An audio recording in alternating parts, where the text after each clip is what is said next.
పానుగంటి లక్ష్మీనరసింహారావు గారి సాక్షి వ్యాసములు. సారంగధర నాటక ప్రదర్శనము. జంఘాల శాస్త్రి ఇట్లు ఉపన్యసించెను. నిన్న నేను నాటక ప్రదర్శన దిదృక్షాయత్తుడనై నాటకశాలకు రాత్రి 9 గంటలకు పోయెను. గ్రామంలో పంచిపెట్టబడిన నాటకీయ కరపత్రాలలో సరిగ్గా 9 గంటలకు నాటకము ఆరంభమగునని వ్రాయబడి ఉండుటచేత ఆ వేళకే పోయాను. చమురు డబ్బా మూతను ఊడదీయడానికి దానిమీద పిడకనిప్పు పెట్టి చాకలివాడు కాబోలు ఉఫ్ ఉఫ్ మని ఊదుచున్నాడు. నాటకరాజు కూర్చుండే కాకి బంగారు సింహాసనానికి ఊడిపోయిన కాలు అదుకుచూ కమ్మరి కాబోలు టక్కు టక్కు మనుచున్నాడు. ఎరువు తెచ్చిన బల్లలకు కుర్చీలకు అడుగున పేర్లను నాటకరంగ అధ్యక్షుడు కాబోలు మసిబొగ్గుతో బరబరలాడిస్తున్నాడు. అది వరకు రాతిపై నూరిన కత్తిని తోలుముక్కపై మంగలి కాబోలు కంటికి జోడు పెట్టుకుని తటతటలాడిస్తున్నాడు. ఏకమేవాద్వితీయం ఖల్విదం బ్రహ్మం అని వేదాంత న్యాయాన్ని అనుసరించి దురవగాహమై అజ్ఞాత తేజస్కమైన ఒక దీపం కాబోలు పాక నడుమ ధుమధుమలాడుతోంది. రంగస్థలం మీద తెర దింపబడియే ఉంది. దాని లోపలి నుంచి సఫేది పొట్ల మీదిరా నీ గొంతు కోయా అని, ముండా కొడుకు ఇంకా బట్టలు తీసుకురాలేదా అని, గడ్డానికి ఈ మాత్రం మాపుంటేనేమి పౌడర్ మీద పరిస్తే పారిపోకుండా ఉండదుట్రా అని, దిక్కుమాలిన గడ్డాలు తగలబెట్టినైనా మెతకవాసన పూర్వజన్మ వాసన వలె వదలదురా అని, కంతిసాని గళ్లచీర కమ్మల జత ఎరువు తీసుకుని వచ్చిన వాడెవడరా అని, పూసలకోటు నన్ను వేసుకోనియని ఎడల నేనీ రాత్రి వేషం వేస్తే తల్లికి మొగుణ్ణి అని, కోటులో ఏముందిరా గాడిది గుడ్డు నోట్లో ఉండవలైనురా అని, పలు విధాలైన రసాలతో పలు విధాలైన రవములు కీచు బొంగు వెలితి నత్తి లొడుగు మొదలైన జాతి ఉపజాతి లక్షణాలతో నాటకశాల దాటి 4 వీధులు దాటిపోయేలాగా ఝాంకారంతో బయలు వెడలాయి. అందరు ఖామోష్ అని నాటకరంగ అధ్యక్షుడు నా గుండెలు అదరేలాగా ఒక్క చావుకేక వేశాడు.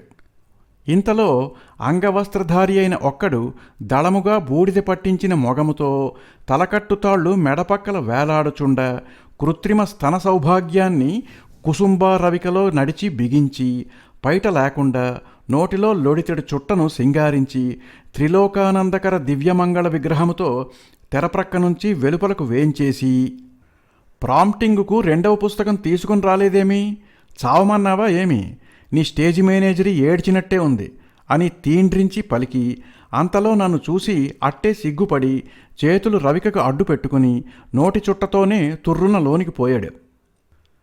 అప్పుడే టిక్కెట్ల అమ్మకం ప్రారంభించిన రాస్కెలెవడ్రా, ఇటు చెవి పట్టుకుని లాక్కొనిరా పళ్ళు రాలగొడతాను అని అధికారికారవమున నాటక అధ్యక్షుడు కాబోలు లోపల నుంచి అరచాడు.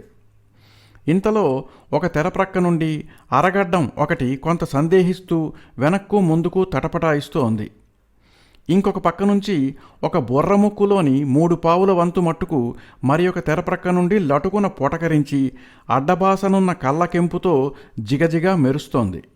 తడుక్కుమనునంతలో తుసుక్కుమని తుమ్మొకటి ఆ ద్వారద్వయ గహ్వరం నుంచి బాగా దట్టింపని తూటా సంబంధమైన బుసబుసోద్రేక గుంఫనారబ్ధ హఠాత్ జటిల ధ్వానముతో బయలు వెడలగా కెంపు అడ్డబాస నిరాఘాట పవనధాటిచే కాబోలు కింద పడిపోయిందనుకున్నాను. కానీ నాది పొరబాటు. అది ముక్కుపట్టు లేక జారిన సింగారం కాదు, నోటిపట్టు లేక జారిన సిగరెట్టు. నటకులను బాహాటముగా చూడదలచి నేను రాగా నా ప్రారబ్ధవశాన్న నటకులు నన్నిలాగ దొంగపోటును చూస్తూ ఉన్నారు. దీపాలు పెట్టకుండానే పాకలోకి దాపురించిన నాటకమొగము ఎరుగని ఈ అనాగరక వ్యక్తి, ఈ పల్లెటూరి వెర్రివేషం, ఈ ఆంగ్లేయ భాషాజ్ఞాన సుంఠ ఎక్కడి నుంచి విచ్చేసనో అని నన్ను చూసి కాబోలు వెంటనే హిహిహి అని సకిలింప మొదలెట్టారు. ఆ దినమున గ్రామమున పశువుల సంత అగుటచే రసాదరణ పరిపోషణ పటిష్టమైన ఇతర గ్రామ కర్షకలోకము కొంత నాటక దిదృక్షచే వచ్చింది. పాఠశాలలో చదువుకొని బాలురు కూడా కొందరు వచ్చి అటూ ఇటూ నా సమీపముననే కూర్చున్నారు. వారిలో వారేమి మాట్లాడుకుంటున్నారో నాకు బాగా వినబడలేదు. కానీ నడుమ మాత్రం కొన్ని మాటలు పట్టుపలుపులు, పంపరపనాస డిప్పలు, పగలు రాత్రి ఎరుగని పాత చదువుల బేపనయ్య, ఎర్రగంటు ఫెలో అంటూ ఇంకా ఏమేమో వినబడ్డాయి. ఇంతలో డొక్క చీల్చి రాలు కొడతాను అని పెద్ద ఇగిలింపుతో ఒక కేక వినవచ్చింది. స్త్రీలకు ప్రత్యేకంగా ఉంచిన స్థలమునకున్న ద్వారం దగ్గర నేను కూర్చుంటానంటే నేను కూర్చుంటానని ఇద్దరు నటకులు లఘువులైన మాటలతో నూతన సమర సమవాకారానికి నాందీ పూజ చేసి గురువులకు గృద్ధులతో భరతవాక్యం చెప్పారు. వారిద్దరినూ కాకుండా మరి ఒకరిని అక్కడ కూర్చుండుటకు అధ్యక్షుడు నియమించాడు. కానీ గడియ గడియకు ఒక నటకుడు ఖండకర కార్పాస కూర్పాసమువాడో, హేమాంచల రోచమాన కాచనేత్రములవాడో, వృశ్చిక పుచ్చచ్చ వివిచ్ఛేది శ్మశ్రులత రశ్ములవాడో, కమఠపృష్ఠ పరిపాటి సమశిరోవాటివాడో.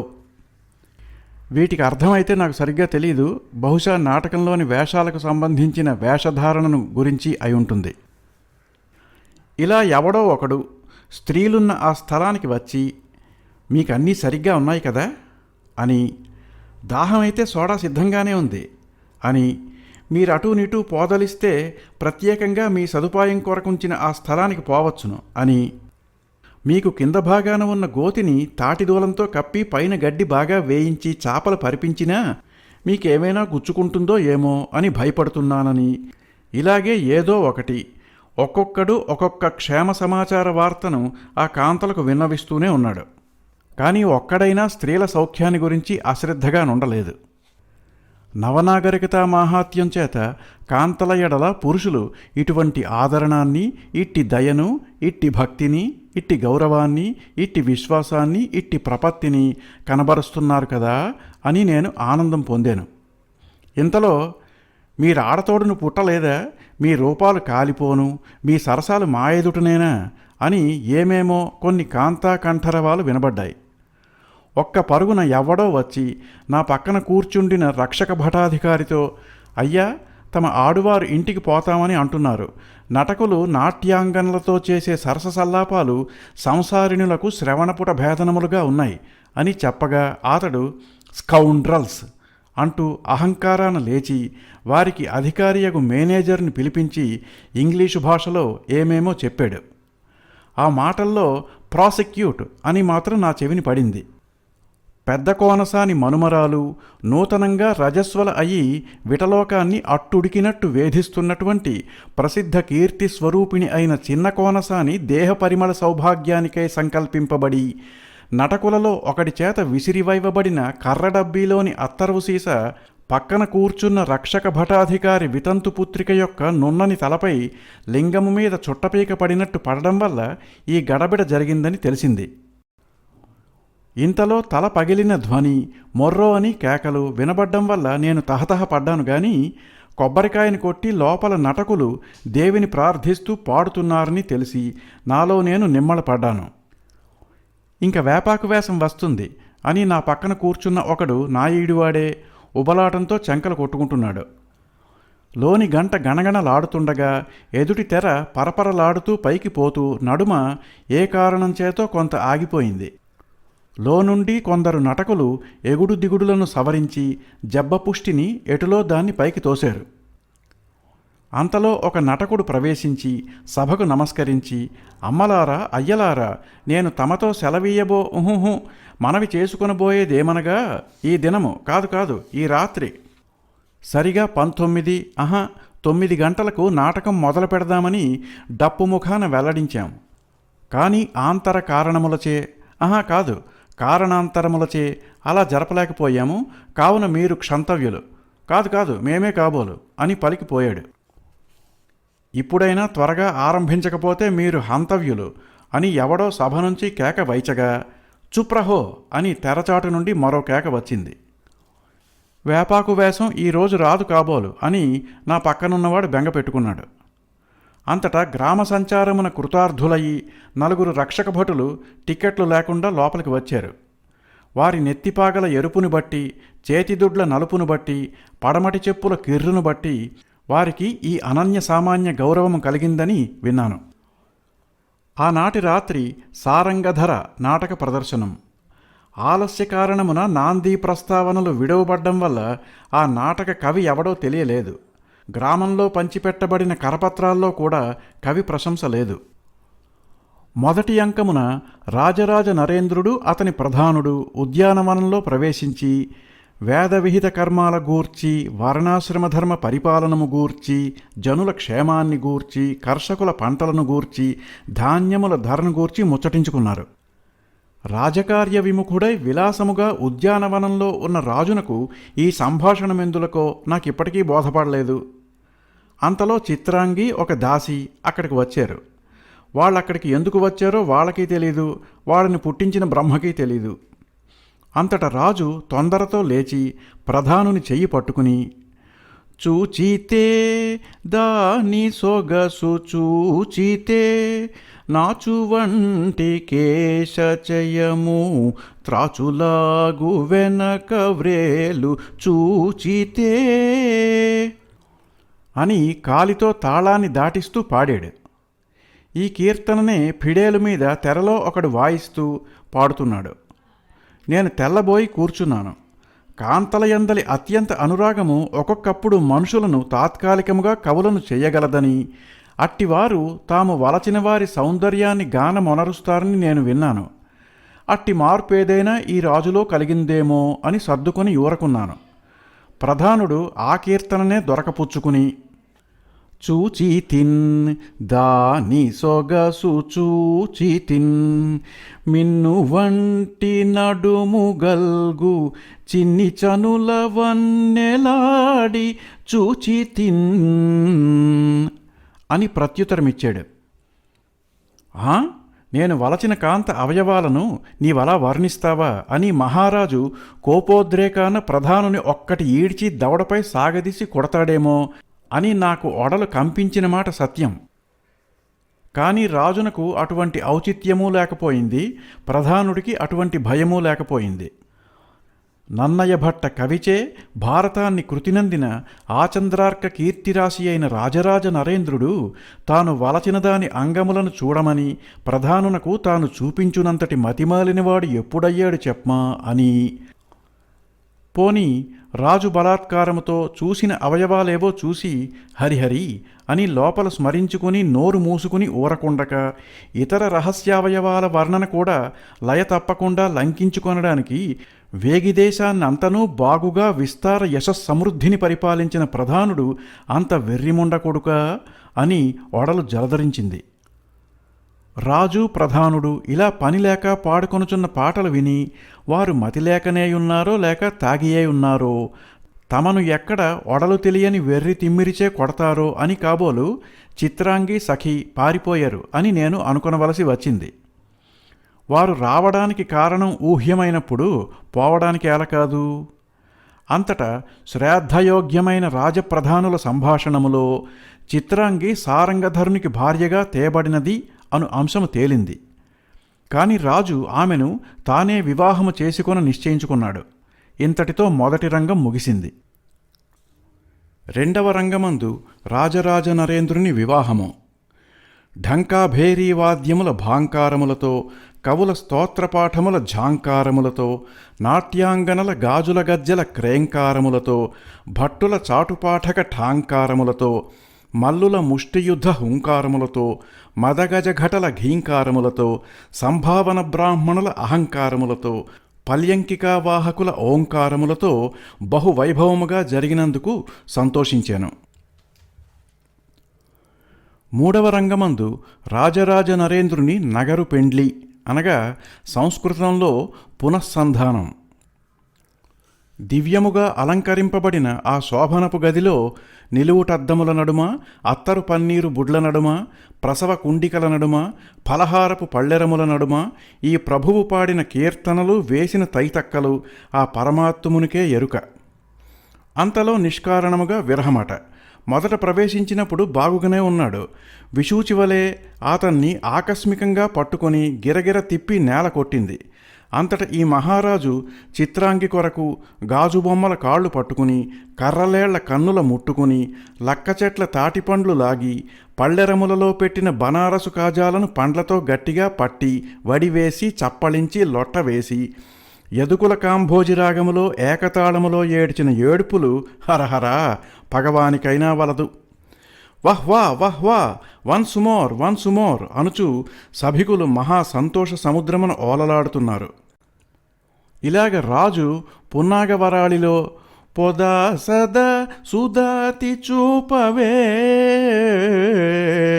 అని పాడిన కీర్తనతో పొదచాటున ఉన్న చిత్రాంగి అట్టే వెలపలకు వచ్చింది. రాజు మూర్ఛపోయాడు. ప్రాణములు గూట పడిన వెనక లేచి భక్ష్యముల పళ్ళెరాలను పరామర్శించి గర్భాధాన తంత్రమంతా కరహర ప్రియ రాగములో ఖండజాతి త్రిపుటతో కడతేర్చాడు. అంతటితో మొదటి అంకం ముగిసింది, తెర దిగింది.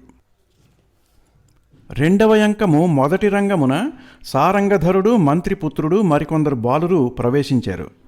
కొంతసేపు వారు కుండబంతి నాడారు. కాలిబంతి ఎగిరి ప్రమాదవశమున పైన వేలాడుతున్న దీపాన్ని పగలగొట్టింది. లోపలి చమురు భగ్గుమంది. పాక కాలిపోతుందేమోనని భయపడ్డాం గాని అలా జరగలేదు. తర్వాత మంత్రిపుత్రుని చేతి నుండి గోటీబిళ్ళ ఎగిరి సభలో ఉన్న ఒక పిల్లవానికి కణతకు తగులుటచే అతడు సొమ్మసిల్లి పడిపోయాడు. అంతటా అతని తండ్రి గోలుగోలును ఏడవసాగాడు. అతను మాత్రం నాటక పద్ధతికి విరుద్ధంగా పాటలతో కాక మాటలతోనే ఏడుస్తూ పిల్లవాడిని ఇంటికి తీసుకుని పోయాడు. అంత కోతికొమ్మచ్చి ఆడుచూండగా సారంగధరుడు చెట్టు మీద నుంచి పడ్డాడు. వెంటనే తెర కూడా పడింది.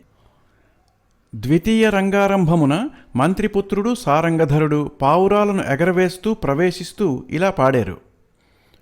పావురాల నెగురవైచి పట్టుకొందమా మావరాల మూటలైన శ్రీవరాంగ సుషుమ మీరు పావురాల నెగురవైచి పట్టుకొందమా అని ఇలా పాడుతూ ఎగరవేశారు. నాటక గాథను అనుసరించి పావురం ఒక్కటి పక్కనున్న చిత్రాంగి మేడ మీద వాలి కూర్చుండుటకు బదులుగా ఎదుటనున్న మా శిష్టుకరణము మేజిస్ట్రేటు గారి నెత్తిమీద వాలి రెట్ట వేసింది. ఆకస్మికమైన మైలవార్త విన్న యాతడు వలె అతడు సచేల స్నానానికని పోయాడు. పక్క గోతిలో పడి పావురముండగా అది చిత్రాంగి మేడ మీదనే ఉన్నట్టు భావించి సారంగధరుడు ఇలా పాడాడు. పొగరుబోత మాకపోతమా తగదువడిగ తిరగకున్న పొగరడంతు పొగరు పొగరుబోత మాకపోతమా. పావురం రాకపోవడం చేత సారంగధరుడు చిత్రాంగి ఇంటికి వెళ్ళడానికి స్థిరపరచుకున్నాడు. మంత్రిపుత్రుడు మలయమారుతంలో కొంత మందలించాడు గాని దాన్ని సారంగధరుడు శంకరాభరణంతో చప్పబరిచాడు. రెండవ రంగం ఇలా ముగిసింది. మూడవ రంగమున సారంగధరుడు చిత్రాంగి మేడలో ప్రవేశించాడు. చిత్రాంగి అతన్ని చూడ్డంతోనే లేచి గొంతు బొంగు సవరించుకుని ఆ అని పక్కనున్న శృతితో కంఠాన్ని కలిపి ఊ అని ఫిడేలువానికి కీర్తనకై తల ఎగుపుతో సంజ్ఞ చేసి ఒకసారి కౌగిట నొత్తి నన్నెలరా ఓరి మరకరా తెక తెకను ఉడుకగా తొగలరాయడు పొక పొకల కమ్ముచు ఒడలు పొక్కెను అకట ఇంకా బ్రతకంగా జాలను నికటమున నన్బట్టి గట్టిగా ఒకసారి కౌగిట నొత్తి నన్నెలరా అని పాడుతూ హస్తపాద విన్యాసములతో తాళపు దారిని కానబరుస్తూ తారకమంటేలా పాడింది. అప్పుడు సారంగధరుడు నడుం బిగించుకొని చెలియ నీదు పలుకులు చెవుల కరకు ములుకులు మగువ నీదు మాటలు మనసు కత్తిపోటులు అని ఎంతసేపో ఎగిరి ఎగిరి వగరుస్తూ కూర్చుండా చిత్రాంగి వచ్చి అతనిపై పడింది. రమణి రాకు రాకుమా అంటూ గొంతు చించుకుని రాకుమారుడు అటూ ఇటూ పోతుండగా రారపోకు పోకుమా అంటూ చిత్రాంగి అతని వెంటనే తిరుగుతోంది. కుయ్యోమని ఘుర్ఘురిస్తూ పంది పట్టుబడక పరగడలు తొక్కుతూ ఉంటే ఎరుకత దానిని బతిమాలుతూ బెదిరిస్తూ వెంట పరిగెత్తుతున్నట్లుంది. ఇలా ఇద్దరూ పాడుతూ మైసూరీ పంజాబీ పదవిన్యాసపు గమనికలతో కుడి ఎడమ ఒత్తిగింపుల ఒడుపులతో, కరముల చొకాయింపుల కట్టుదిట్టములతో, వంపుతలల పక్కచూపుల కోరకోపులతో, ముందునకు ఉంకించే మురిపములతో, వెనక తగ్గు విలాసములతో, కొంతసేపు గది అంతా ధూళి రేగినట్టు విపరీత శృంగార మల్లయుద్ధ సన్నాహ సంరంభమున కాళ్ళు విరుగునట్లు తాళప్రస్తార సందర్భం తప్పకుండా గంతులు వేశారు. సారంగధరుడు వెడలిపోయిన పిమ్మట చిత్రాంగి కోపం పట్టజాలక భూపాలరాగముతో భూపాలపుత్రుని బూతులు తిడుతూ ఉండగా తెర దిగింది. 3వ అంకమున ముఖారితో ఏడుస్తూ చిత్రాంగి వికృత రూపయై ప్రవేశించి నేలబడి ఉంటుంది. వేట నుండి రాజరాజ నరేంద్రుడు ప్రవేశించి సావేరితో కొంతసేపు దేవేరికై దేవులాడి అధశయన అయిన అర్ధాంగలక్ష్మిని చూసి వద్ద కూర్చుండి, సతీ లావణ్యవతీ సమంజస సద్గుణ సంతతి సద్ధర్మాచరణరతి సరసవచో రచనా చమత్కృతి భారతీ అని ప్రియ సాధారణ సంబోధనాడంబర విజృంభణుడై ప్రకాశించెను. ఆమె పలకలేదు. అంతట రాజు, చిత్రాంగీ మనోహరాంగీ అక్షి సౌభాగ్య నిర్జిత కురంగీ మాననీయ యానాధరీకృత మదసారంగీ నాపై పూలబంతుల బారు పెట్టు జోడునాళముల ఫిరంగీ అని బిగ్గరగా పిలిచి గొంతు మరేదో దరువునకై కాబోలు సర్దుకొంచున్నాడు. అంత్యనియమ ప్రధానములైన ఈ సంబోధనలు విని నాకు ఒడలు నీరు విడిచింది. మనము భార్యలతో కాపురం చేస్తున్నాం కదా, మన భార్యలకు కోపం వచ్చినప్పుడు మనం ఇట్లే సంబోధిస్తున్నామా? మనలో 8 వివాహములైనా చేసుకున్నవారున్నారే, వాళ్ళందరూ భార్యలను ఇలా అంత్యప్రాసములు తప్పకుండానే పిలుస్తున్నారా? మన అబ్బనాడైనా మన తాతనాడైనా ఇటువంటి సంబోధనము ఉపయోగింపబడిందని విన్నామా? ఎవ్వనికీ లేని పోగాలము ఈ రాజరాజ నరేంద్రునికేలా?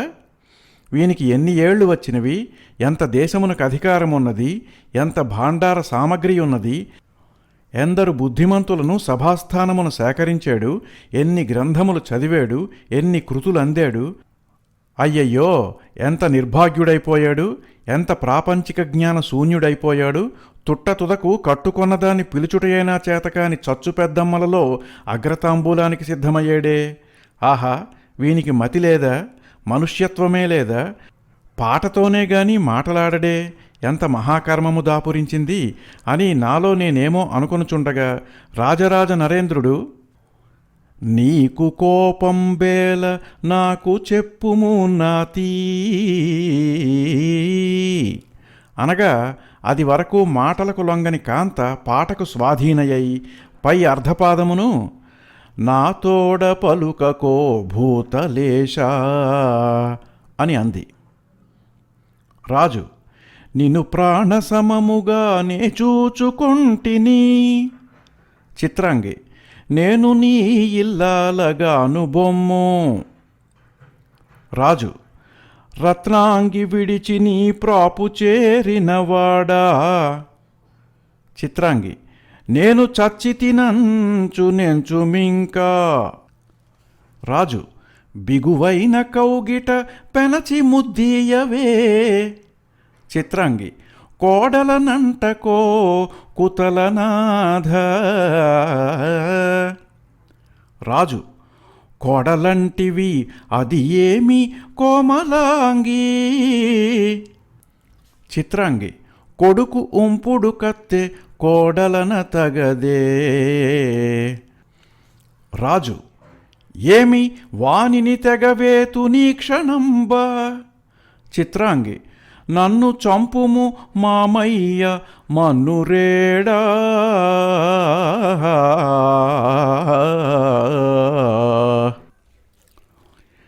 ఇలా వీళ్ళిద్దరూ ఒకరిదొకరు పుచ్చుకొని తర్వాత మిగిలిందాన్ని వేరొకరు ఆనందభైరవితో సాగదీస్తూ ఒక చెంపను వీరు కొట్ట, ఒక చెంపను వారు కొడుతూ వ్యాపారుల ఉఠాణీలో వలె ఒక తమలపాకు చుట్టును ఒకరి కొరికి ధూ అని అంటే దాని అర్థాన్ని వేరొకరి కొరికి తిరగబడి ధూ అంటూ పగులగొట్టుటలతో, అతుకుటలతో, త్రెంపులతో, ముడిపెట్టుటలతో, అర్ధపాద అన్యోన్య సాహాయ్యావృత్తులతో దిక్కుమాలిన శవాన్ని ఇద్దరూ చెరివైపు సాయపడి భుజములు కలిపి శ్మశాన వాటిక కడకు చేర్చినట్లు శీసపద్యమును నానా స్వర సాంకర్యముతో సంపూర్తి చేశారు. అంతట తెర దిగింది. 3వ అంకములో 2వ రంగమున న్యాయాధిపతి, న్యాయవాదులు, నేరగాడకు సారంగధరుడు, సాక్షులు, సేవకులు ప్రవేశించారు. సర్కారు వైపున ఉన్న న్యాయవాది నాదనామక్రియతో నేరగాని నేరమునంతా ఉపన్యసించాడు. నేరగాడు భైరవి వర్ణములో తన నిర్దోషత్వమును హార్మోనియం సాహాయ్యమున, చిప్పతాళపు సాహాయ్యమున స్థిరపరచాడు. సాక్షులందరూ కలిసి పాడారు. సారంగధరుని వంకనున్న న్యాయవాది సరస సంగీత రచనా చమత్కారము గల ఒక్క స్వరజతిని జల్లు జల్లున పాడి సంగతులపై సంగతులు, లేత, ముదురు, పట్టు, జారు, సాపు, వరివిక, చౌకము, దురుసు, మంద్రము, తారకము, బొంగు, కీచు మొదలగు వివిధ భేద సాంప్రదాయాలతో విసరి, వెదజల్లి, వర్షించి వినేవాళ్ల తలలను బలాత్కారమున పులిమి సారంగధరుని సత్యసంధతను నౌరోజున నటతాళమున ఉపన్యసించాడు. వెనకటి కాలమూ కాదు, వెనకటి యుగమూ కాదు, వెనకటి మనుషులు కారు, వెనకటి సృష్టి కాదు, అంతా కొత్త, సరికొత్త. సాక్షి చట్టమంతా సంగీత సర్వార్థసార సంగ్రహమే. శిక్షా చట్టమంతా గాయన గాయనీజన పారిజాతమే. న్యాయవాదులందరూ గాయకులే, సాక్షులందరూ సరిగమ అధ్యయనశీలురే, బిళ్ళబంట్రోతులందరూ పిళ్ళారి గీతములైన పాడగలవారే. సారంగధరుని నేరము స్థిరపడిందని, కరపాద ఖండన శిక్ష విధించేనని న్యాయాధిపతి లేచి నాటకురంజితో తీర్పు చెప్పబోయి శంకరాభరణంతో సంకరపరచి సభ చాలించాడు. తెర దిగింది. 3వ రంగమున కారాగృహమున ఉన్న సారంగధరుడు, తల్లి రత్నాంగి ప్రవేశిస్తున్నారు. తల్లి అతన్ని కౌగిలించుకుని మహా దుఃఖపారవశ్యంలో ఏడుస్తుందని నేను అనుకున్నాను. అలా ఏడవలేదు సరికదా, ఇలా పాడింది. నాయనా పాయనా తరముగాదురా, నాయనా నిన్ను బోలువాని ఈ జగాన గాన గాననో, నాయనా అని బ్యాండు స్వరముల ఆరోహణ అవరోహణ శృంగారము చిప్పిల్లునట్లు మధుర కంఠము మధ్యమకాల శృతితో కలిపి గానకళా కాలక్షేపం చేసింది. సభవారి కరతాళ ధ్వనులు అఖండముగా ఉన్నాయి. ఇది వరకు అనేక పాత్రాలు పాడారు గాని ఈమె పాట బహు సంతోషప్రదంగా ఉందని అందరూ ఐక్యకంఠముతో పలికారు. సారస నయనుడవో సద్గుణ సహితుడవో, చారు రూపమున మారు దారుమారు చేయుదో, నాయనా అంటూ తిరిగి పల్లవి అందుకొని ఉపపల్లవిని పఠించి జగానగానగా అని బింకముగా పాడుతూ ఉసిదెబ్బల సౌభాగ్యాన్ని చరణచాలనమున ఉద్బోధింపజేస్తూ ముక్తాయించగా, తెరచాటు నుండి పాఠకుడు తదిగిణతోం తకతధిగిణతోం తళాంగుతధిగిణతోం అని తాను కూడా పై ముక్తాయింపునకు బంగారానికి సౌరభం అబ్బించునట్లు శబ్దముల కొలుపుతో వన్నె తెచ్చేసరికి హాహా హాహా అంటూ పాక అంతా పరమానందమొందింది. చేతులపై కొట్టుకునేవాళ్ళు, బల్లలపై కొట్టుకునేవాళ్ళు, పిర్రలపై కొట్టుకునేవాళ్ళు, పక్కదళ్లపై బాదువారు అయి ప్రజ అంతయు వడలు తెలియని మహానందమున ఉప్పొంగుచున్నది. ఉండదా వారికేమీ? బలహంస రాగముపై బ్యాండు స్వరములు గల ధీరుడే రాముడు అను చక్కని కృతికి పాఠాంతరమైన కృతి లభించినప్పుడు సారంగధరుడు చచ్చిననేమి? కాలు రూపాయినిచ్చి వింత చూడవచ్చిన వారు కన్నతల్లి కంటే ఎక్కువ అగుదురా? తాను కలిగించిన సంతోషమునకు ఆ తల్లి మొగమే కలకలలాడుచున్నదే. జీవఘాతుకములకు పెద్ద పులులలోనైనా, అడవి పందులలోనైనా, నరమాంసభక్షకులైన కిరాతాధములలోనైనా ఆడుజాతికి సహజముగా ఉన్న అర్భకానురాగము కానక కన్న ఒక్క కొడుకుపై గడియలోనో జాములోనో కాలు చేతులు ఖండింపబడుటచే కాలధర్మము పొందవలసిన ఒక్క కొడుకుపై, సర్వసద్గుణరాశి అయిన ఒక్క కొడుకుపై సవతి తల్లి పన్నిన కుట్రచే శిక్షను పొందియున్నను ఆమెను పల్లెత్తు పలుకైనా పలికి ఎరుగని శిరీష కుసుమ కోమలతర స్వభావ సంపన్నుడైన ఒక్క కొడుకుపై తన తండ్రిని గాని తన సవతి తల్లిని గాని దుఃఖభారమున ఎప్పుడైనా ఏమి అయినా పలుకవలదు సుమా అని తనకు బోధించిన పరమార్థజ్ఞాన చింతాఖని అయిన ఒక్క కొడుకుపై పడుచుదనమున బ్రహ్మచారినై దోషశూన్యుడనై తల్లిదండ్రులు బాగుగా ఉండగా చచ్చిపోవుచుంటిని కదా, ఇంతకంటే కావలసినదేమి అని ఉప్పొంగుచున్న మహావైరాగ్య విజ్ఞాన భాగధేయమైన ఒక్క కొడుకుపై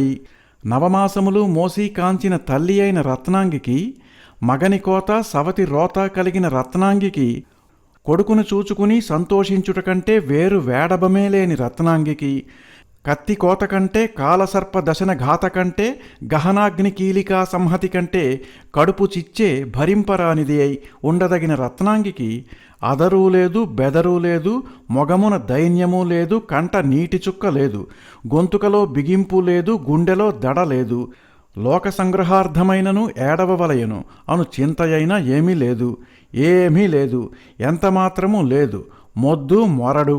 అయ్యయ్యో, మొద్దులాగుండినను నేను సంతోషింతునే, నేను బళి అని నుతింతునే, కొడుకు దుఃఖమును భరింపలేక కొరడు పారిపోయినదని ఒకరితో చెప్పి నాలో నేననుకుని సంతుష్టి చెందియుందునే.